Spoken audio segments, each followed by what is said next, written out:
Everybody, ఎలా ఉన్నారు అందరూ? ఎండాకాలం వచ్చిందంటే చాలు అందరికీ గుర్తొచ్చేది ఘాటైన మామిడికాయ పచ్చడే కదా. ఈరోజైతే మా ఇంట్లో స్పెషల్ ఏంటో తెలుసా? మా నాన్న చేతి తెలంగాణ స్టైల్ ఆవకాయ పచ్చడి అండి. మా నాన్న చేతితో కలిపిన పచ్చడి ముద్ద తింటే ఆ రుచే వేరు కదా. ముందుగా చెట్టుకున్న ఫ్రెష్ పచ్చి మామిడికాయలను నానే స్వయంగా తెంపారు. చూస్తుంటే నోరూరుతుంది కదా.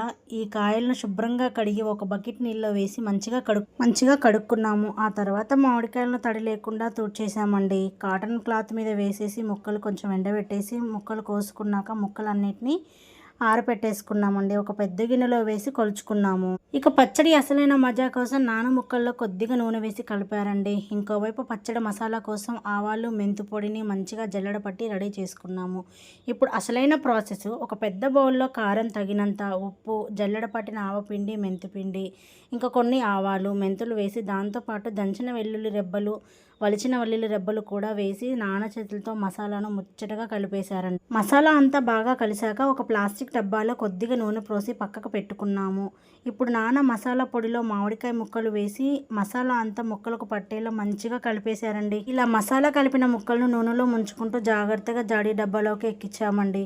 చూస్తుంటేనే ఎప్పుడెప్పుడు తిందామా అని అనిపిస్తుంది కదా మీకు కూడా. ఇంకా పచ్చడంతా కలిపినాక ఆ గిన్నెలో మిగిలిన మసాలాతో వేడివేడి అన్నం కలిపి నాన్న చేత్తో అందరికీ ఒక్కొక్క ముద్ద పెడుతుంటే ఆ మజా వేరే అబ్బా. పిల్లల నుంచి పెద్దల దాకా అందరం ఇష్టంగా తిన్నామండి. అమృతంలాగా ఉంది. నాన్న ప్రేమతో పాటు నాన్న ముద్దు కూడా చాలా బాగుంది. మీకు మా నాన్న చేతి ఆవకాయ నచ్చితే ప్లీజ్ సబ్స్క్రైబ్.